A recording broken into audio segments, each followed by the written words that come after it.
Bonjour, bienvenue sur la première webconférence de l'IFCE. Est-ce que vous m'entendez tous bien? Vous pouvez me répondre via le chat, que je sache si le son passe parfaitement dans vos connexions.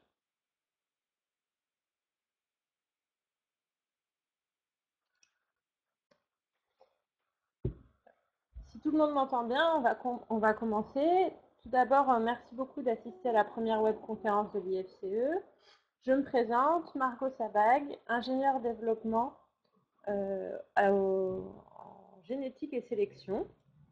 On va parler ce matin de diversité génétique pendant une demi-heure, de 11h30 à midi. Vous pourrez à la fin de la webconf télécharger le support qui va nous servir ce matin. La webconférence est enregistrée, donc vous pourrez aussi la revisionner après la conférence. Et vous pouvez poser toutes vos questions via le chat, sachant que le chat est enregistré et que vous pouvez, dans les rediffusions, voir les questions qui seront posées. Je répondrai à toutes vos questions à la fin de la présentation. Si vous avez besoin d'une assistance technique, il y a quelqu'un avec moi qui peut répondre à toutes vos questions. Donc pendant la présentation, je vais couper la webcam pour que ceux qui ont des petites connexions Internet puissent avoir accès totalement au support. Donc nous allons parler variabilité génétique aujourd'hui.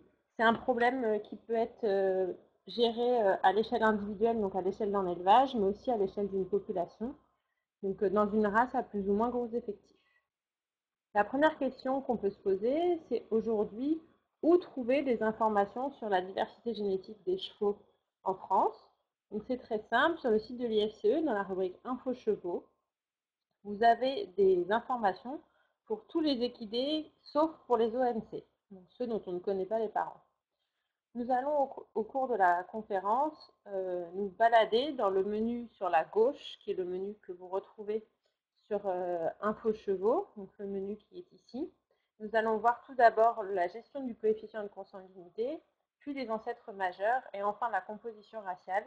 Et nous allons voir en quoi ces trois outils peuvent être utiles pour les éleveurs, mais aussi pour les gestionnaires de race. La première chose, c'est la consanguinité. Alors, vous allez me dire, on en entend beaucoup parler et on ne sait pas forcément toujours ce que c'est. La consanguinité, c'est le résultat d'un accouplement de reproducteurs apparentés. Elle peut être recherchée avec des conséquences favorables, par exemple l'utilisation de gènes intéressants issus d'un ou plusieurs ancêtres, comme ça peut être le cas notamment chez les chevaux de course, ou avoir des utilisations défavorables, notamment avec l'expression de gènes qui sont indésirables, et ça peut notamment se manifester via de la mortalité embryonnaire et donc des problèmes de reproduction chez des chevaux très consanguins ou dans des races très consanguines. Il faut faire attention, consanguinité ne rime pas toujours avec petite race, sachant que chez les bovins, on peut prendre l'exemple de la race la plus consanguine, qui est la race Prim-Holstein, qui est la race la plus présente sur le territoire français. Comment est-ce qu'on peut matérialiser ou visionner cette consanguinité? Vous avez un outil très simple qui est le pédigré d'un cheval. Donc je vous ai mis un exemple ici. Si vous tapez dans le menu consanguinité à 5 générations, on vous affiche, vous voyez, des chevaux en orange. Donc par exemple ici, le taux de sémillie qu'on retrouve aussi chez la mère de ce cheval-là, le taux de sémillie. Le coefficient de consanguinité, en fait, c'est la probabilité que notre individu, ici en bout de pédigré, ait reçu des ancêtres communs des allèles communs d'un ancêtre qui est des deux côtés de sa généalogie, c'est-à-dire du côté de son père et du côté de sa mère. Donc on a plusieurs exemples ici. C'est ce cheval-là, le taux de sémillie qu'on retrouve ici du côté du père, mais aussi ici du côté de la mère. Pareil pour grand veneur qu'on retrouve ici, ici et ici. Donc si vous pouvez prendre un ancêtre d'un côté du pédigré et le retrouver de l'autre côté du pédigré, vous avez un cheval qui est consanguin. Ce n'est pas forcément un tard, car la consanguinité ne se transmet pas. En effet, si j'accouple ce cheval-là avec un cheval qui n'a aucun ancêtre en commun, je ne retrouverai pas alors d'ancêtre du côté du père, de même ancêtre du côté du père et du côté de la mère. Par conséquent, la consanguinité ne se transmet pas d'une génération à l'autre. C'est un message qu'on n'a pas toujours en tête. Effectivement, je peux avoir un cheval consanguin qui peut avoir éventuellement des problèmes de fertilité, par exemple, notamment à de la mortalité embryonnaire, car il a des gènes qui s'expriment, des allèles qui s'expriment plus ou moins bien, mais la consanguinité ne se transmet pas d'une génération à l'autre. Quelles sont les recommandations en matière de consanguinité? La consanguinité, vous pouvez la visionner, donc toujours sur Info Chevaux dans la rubrique diversité génétique, pour chaque cheval enregistré à cire, du moment qu'on connaît au moins son père et sa mère. Je vous ai pris un exemple ici, pour un poulain sel français qui a un taux de consanguinité de 4,1%. Vous voyez en plus que ce taux de consanguinité est accompagné d'un tableau, qui est ici. Ce tableau vous remémore le nombre d'ancêtres qu'on connaît à chaque génération. C'est-à-dire que pour ce cheval-là, on connaît ses 2 parents, ses 4 grands-parents, ses 16 arrière-grands-parents, ainsi de suite. Effectivement, c'est une information qu'il faut prendre en compte quand on regarde notre coefficient de consanguinité, car si je ne connais que les parents, c'est-à-dire un mâle et une femelle, j'ai peu de chances de retrouver un ancêtre commun du côté du père et du côté de la mère. Donc plus on connaît la généalogie, ici on voit qu'on la connaît très bien parce qu'à 6 générations on connaît encore tous les ancêtres de ce cheval-là, plus on a de chances d'avoir un coefficient de consanguinité fiable. Donc ça c'est pour les chevaux qui sont déjà enregistrés à cire. Vous allez me dire comment on fait pour des chevaux qui n'existent pas encore ou qui ne sont pas encore nés. Vous avez accès sur le site internet de l'IFCE à un simulateur de consanguinité qui est dans les outils CIR démarches et outils, qui vous permet de calculer le coefficient de consanguinité d'un produit fictif, c'est-à-dire quand vous prenez une de vos juments et un étalon, quel qu'il soit. Il est conseillé d'avoir un accouplement qui est à moins de 6,25%. Donc si vous voulez avoir une équivalence, c'est un accouplement entre cousins germains. Donc on va voir comment fonctionne le simulateur, qui peut être un outil vraiment utile pour tout le monde. Donc, vous pouvez, grâce au simulateur, rechercher votre jument, donc soit avec le nom du cheval, soit avec son numéro CIR, et sélectionner un type de monte. Vous retrouvez dans ce simulateur toutes les juments qui sont inscrits dans la base CIR, enregistrées dans la base CIR, qu'elles soient vivantes ou qu'elles soient éventuellement déclarées mortes. Une fois que vous avez choisi votre jument, vous allez pouvoir, sur le même principe, donc avec des filtres, choisir vos étalons. Vous avez accès à tous les étalons qui ont demandé un carnet de monte en 2016 ou en 2015. Et il faut absolument que les étalons soient agréés pour pouvoir avoir accès à ce simulateur. Une fois que vous avez choisi votre étalon, le simulateur vous donne une page de résultats toute simple. Donc on voit ici, il reprend la jument qu'on a sélectionnée, l'étalon qu'on a sélectionné et il vous donne le taux de consanguinité du produit à naître. Ici on a un taux de coefficient de consanguinité de 3,49%, qui n'est pas très élevé, ce qui ne dépasse pas le seuil de 6,25, donc ce n'est probablement pas un accouplement à risque. Vous avez aussi rapidement un rappel de la race dans lequel pourrait être inscrit le produit. Vous pouvez tester le simulateur avec autant d'étalons que vous voulez.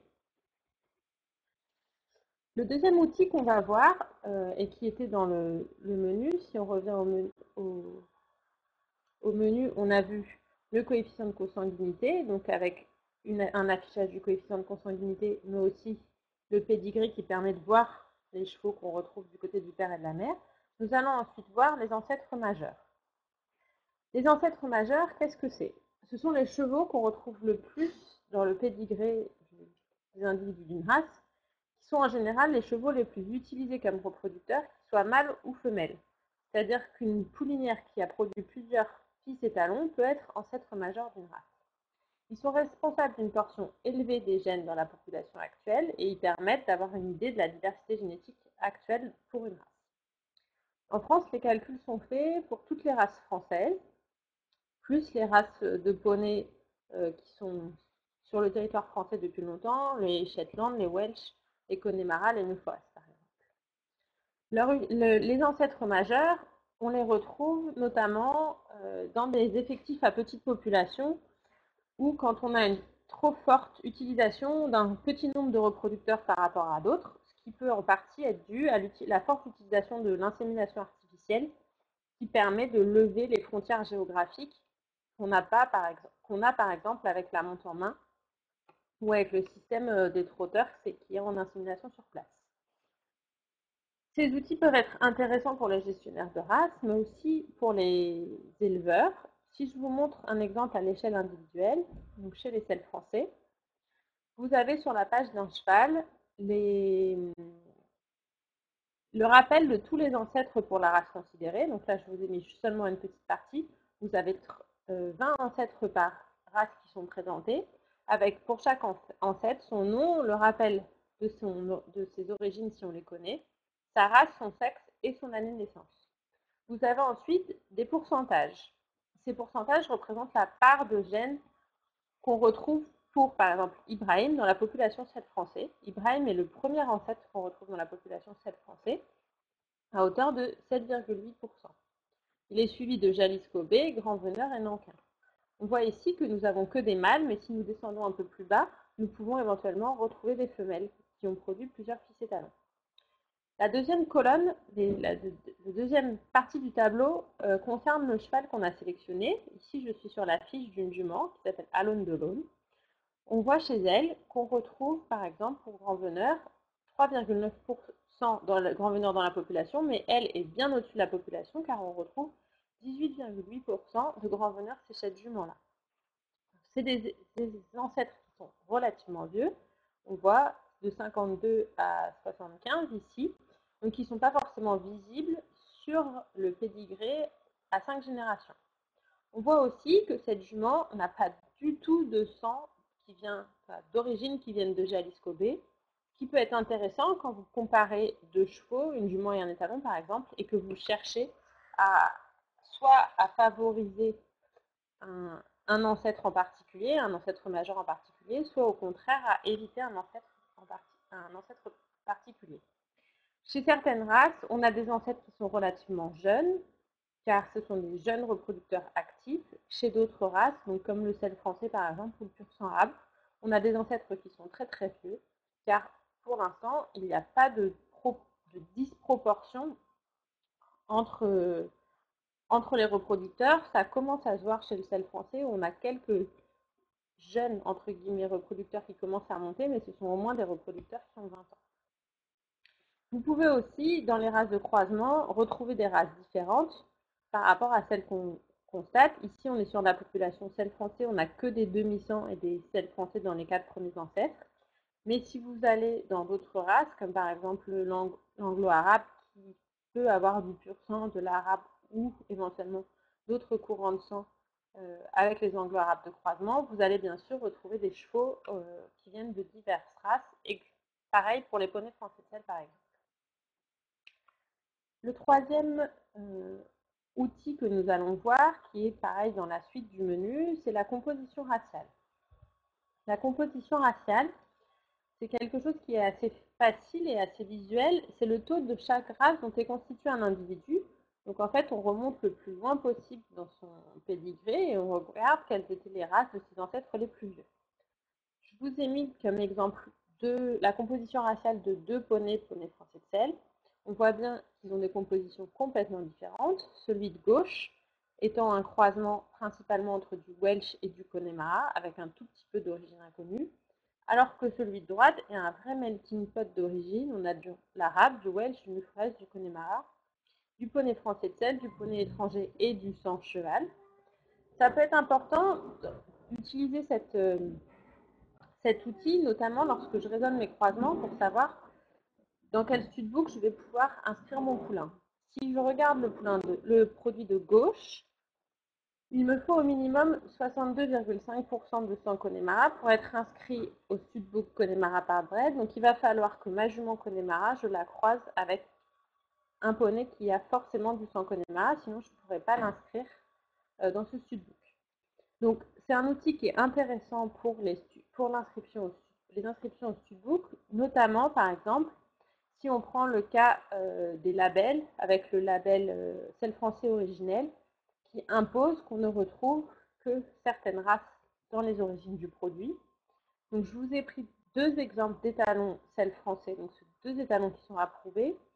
On voit que le premier, celui de gauche, est un vrai melting pot de races diverses et variées, avec beaucoup de pur sang, du Holstein, du sel français, de l'Angot, de l'arabe, du hanovérien et d'autres races étrangères, alors que celui de droite n'a que les races autorisées pour le sel français originel, pur sang, sel français, trotteur, anglo-arabe, arabe et un tout petit peu de trotteur étranger qui est ramené dans le trotteur français.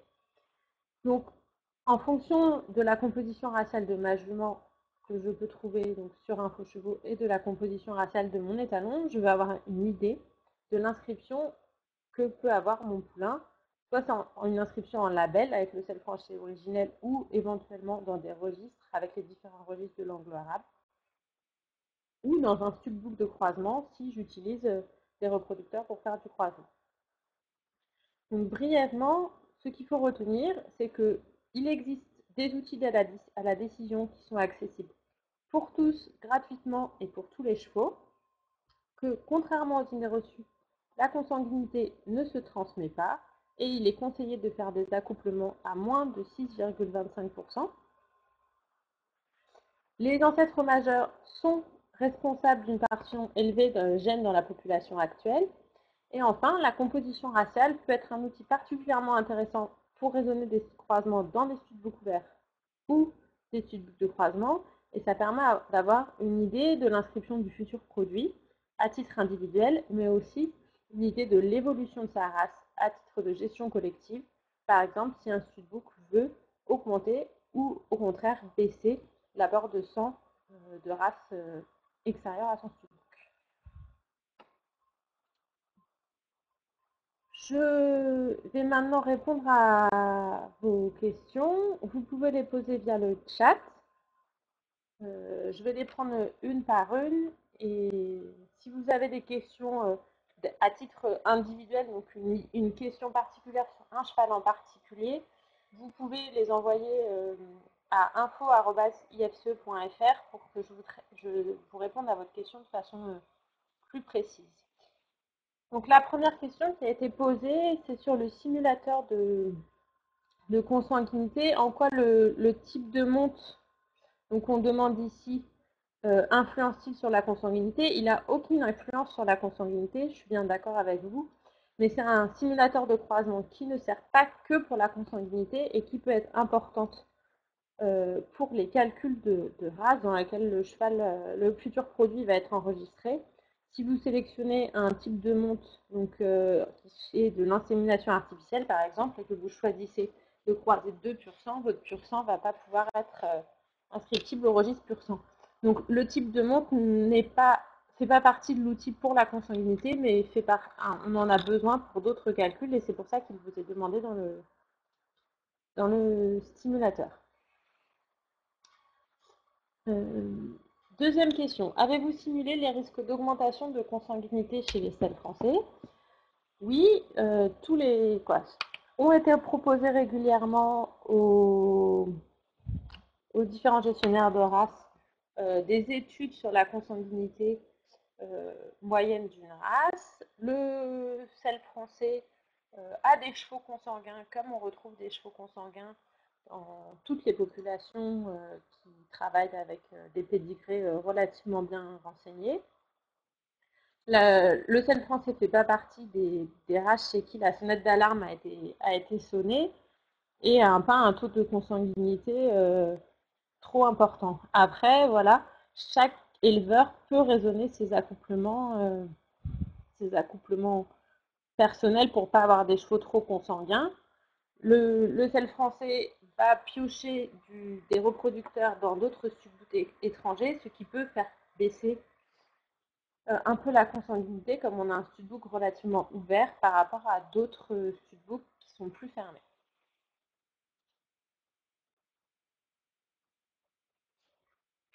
Alors, concernant les questions sur, par exemple, diamant de CMI et Canaan. Pour l'instant, on n'a pas dans les ancêtres majeurs, on n'a pas de sonnette d'alarme, notamment pour ces chevaux-là. Après, effectivement, ils montent petit. On a des ancêtres comme cela qui montent petit à petit dans la population, mais pour l'instant, on n'a pas de sonnette d'alarme à enclencher, car on a des chevaux qui sont relativement vieux dans les ancêtres majeurs. La sonnette d'alarme, pour moi, c'est dire à des gestionnaires de race, attention, vous avez des chevaux de plus en plus consanguins, il faudrait peut-être aider vos éleveurs à raisonner les accouplements ou à leur donner des, des conseils personnalisés, ce qui est fait dans certaines petites races, par exemple, comme chez le Trépois de Vin. Est-ce qu'il ne faudrait pas revenir à des quotas aujourd'hui, d'un point de vue réglementaire, on ne peut pas revenir à des quotas. Euh, c'est purement réglementaire et si vous imposez un nombre de quotas, les gens vont pouvoir continuer à utiliser des étalons, soit en les inscrivant en registre des OC, soit en les inscrivant au registre à d'autres studbooks étrangers. Pour revenir rapidement sur la question qui m'a été posée sur Diamant de Sémilly et Canaan, aujourd'hui on retrouve 3% des origines celles françaises qui proviennent de Canaan, et de Diamant, et 2% qui proviennent de Canaan. Donc on est encore assez faible et ils sont suivis par l'Arc de Triomphe et le Galop BA. Quels sont les premiers signes de dégénération dus à la consanguinité? La consanguinité, malheureusement, ces premiers signes, on ne les voit pas toujours, notamment parce qu'on peut avoir de la mortalité, des taux de mortalité embryonnaire assez importants, et c'est souvent de la mortalité embryonnaire avant le DG, le premier DG, ce qui fait qu'on ne voit pas que la jument était pleine et on a des juments ou des étalons qui apparaissent comme peu fertiles, alors qu'en fait, la nature étant bien faite, des produits qui ne seraient pas viables n'arrivent pas à terme de la gestation. Ça peut être un des premiers signes de consanguinité. Après, certains croisements très consanguins arrivent à donner des produits qui peuvent soit aller très bien, soit avoir des problèmes, soit des problèmes physiques visibles, soit des problèmes physiologiques non visibles. Je crois que j'ai sauté une question, excusez-moi. A-t-on des données utilisables à l'échelle européenne, par exemple des outils valables pour les chevaux allemands ou autres? Des données aussi précises et à titre individuel, pas à ma connaissance. Notamment du fait que la base CIR est une base très renseignée et surtout avec des informations vérifiées, contrairement à certaines informations que vous pouvez trouver sur des sites contributifs, par exemple Web Pédigré, qui vous calculent des coefficients de consanguinité, mais avec des données qui ne sont pas certifiées, et c'est-à-dire des pédigrés qui sont rentrés par tout à chacun. Tout à chacun peut s'amuser à rajouter un cheval dans la base de données. Donc des données aussi précises, on n'en a pas forcément. Après, on a pas mal de chevaux étrangers qui commencent à être enregistrés dans le CIR, donc on arrive à avoir des informations pour ces chevaux-là. Mais effectivement, c'est pas toujours facile d'avoir des données dans d'autres pays, sachant que certains y travaillent, mais ne diffusent pas forcément les données à grande échelle.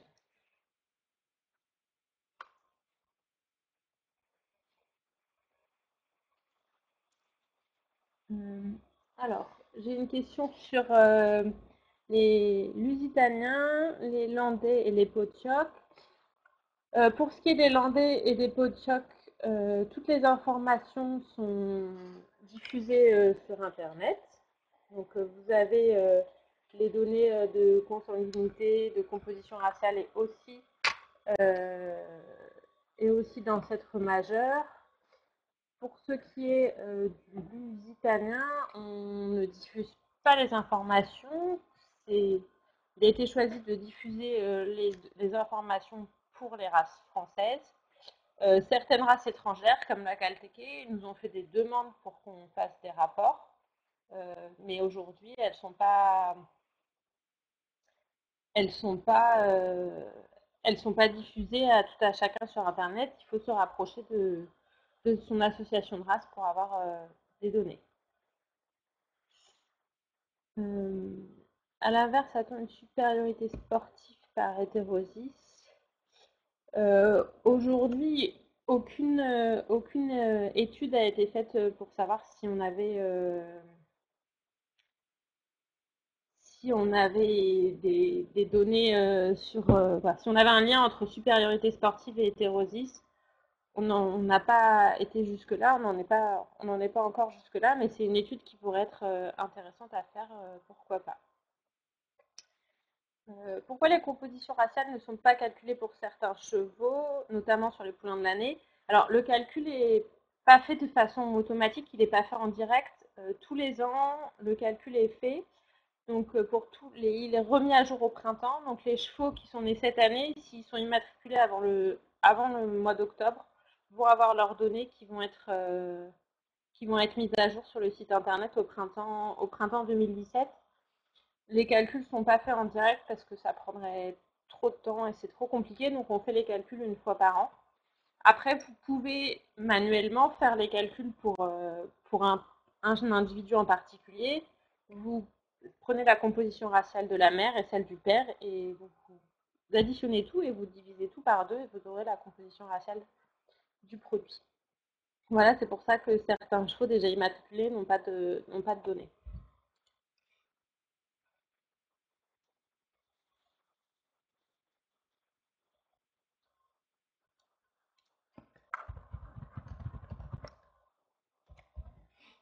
Il y a une question sur les, les aplombs ou les épaules, qui est une question un peu vétérinaire et je ne saurais pas y répondre. Euh, je suis désolée. Je suis désolée. Avez-vous d'autres questions?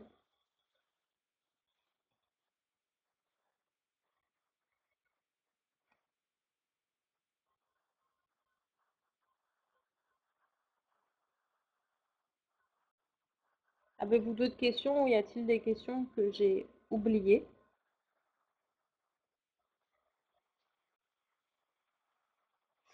On fait souvent des études sur la consanguinité par rapport au mâle, mais qu'en est-il de celle par rapport aux, aux mères?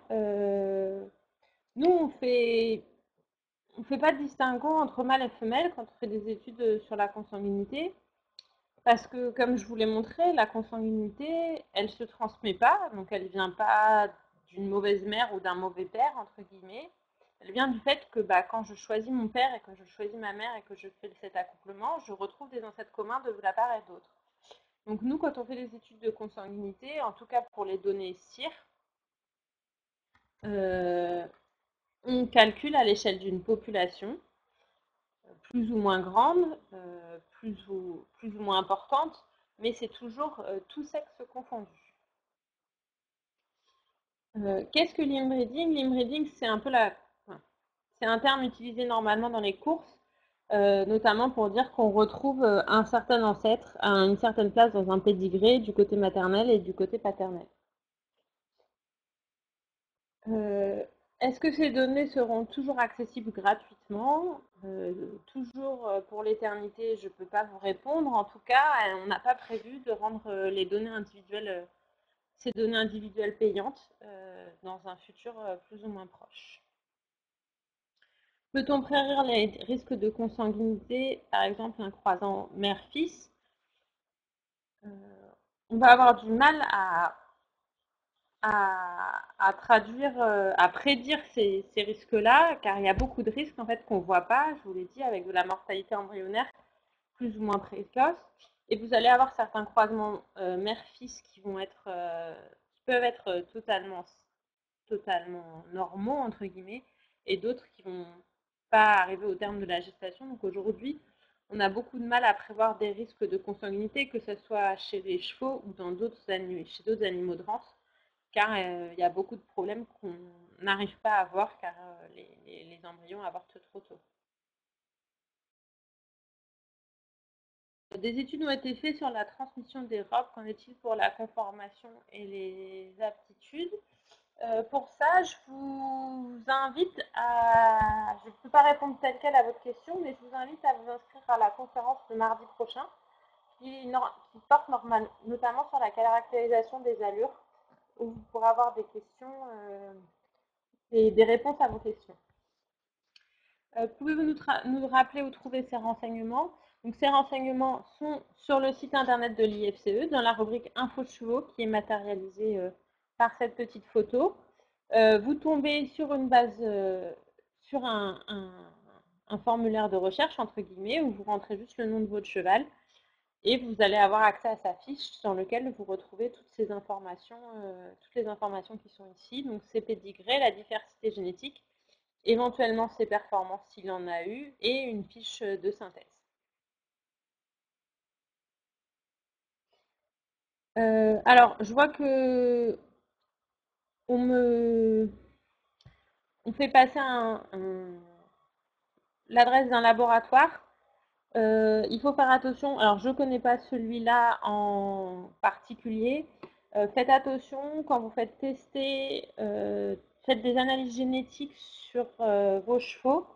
Certains laboratoires peuvent vous donner accès à des tests de façon relativement rapide, mais certains tests peuvent être soumis à brevet et les laboratoires ne respectent pas forcément ces brevets.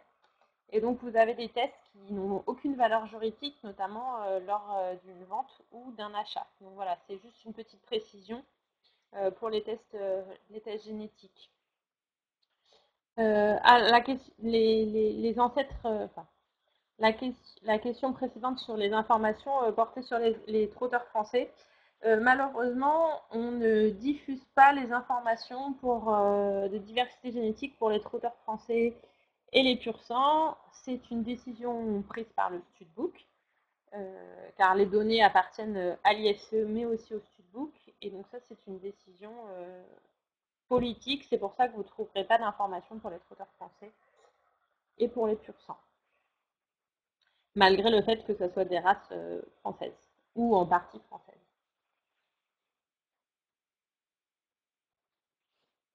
Vous prenez clairement d'éviter la consanguinité, pourtant l'inbreeding est une technique d'élevage pratiquée par certains élevages. Je prône pas d'éviter la consanguinité, je dis faites attention aux croisements que vous faites. Certains très bons chevaux sont des chevaux consanguins, de toute manière, plus on va avancer dans les populations, plus on va connaître les pédigrés, plus on va remonter loin, plus on va avoir des chances d'avoir des animaux consanguins. Donc la consanguinité, on peut avoir des chevaux totalement consanguins. Moi, je suis basée à la jumenterie du Pin et on a des croisements qui sont faits qui peuvent être consanguins. Je dis juste attention de ne pas faire de croisement qui donne un taux de consanguinité trop important. Donc, si vous avez des croisements à 4-5% de consanguinité, ça ne va pas forcément vous donner des mauvais chevaux. Mais voilà, c'est quelque chose qu'il faut prendre en considération. Si vous avez une poulinière qui, après quelques années de reproduction, ne remplit pas ou avorte relativement tôt dans la saison et que physiologiquement tout va bien, c'est peut-être dû à un accouplement trop consanguin. Voilà. Je prône pas les accouplements non consanguins. Non, on peut en faire. C'est beaucoup pratiqué, notamment chez les chevaux de course. Mais il faut faire attention à ce que ça soit pas trop, les ancêtres en commun ne soient pas trop proches dans le pédigré pour pas avoir d'animaux quand même avec des taux de consanguinité trop importants. Quelle est la limite en termes de taux de consanguinité? La limite conseillée, c'est 6,25% dans ce qu'on conseille dans les accouplements. Après, si vous me parlez de limites sur qu'est-ce qui existe déjà, on a le cheval le plus consanguin dans la base cire est autour de 48% de consanguinité. C'est un éleveur de chevaux de boucherie qui croisait à générations successives un étalon avec ses filles, ses petites filles et ses arrière-petites filles.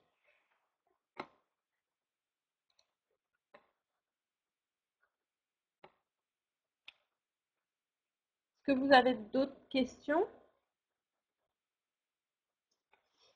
Donc, si vous n'avez pas d'autres questions, je vous remercie d'avoir assisté à cette webconférence.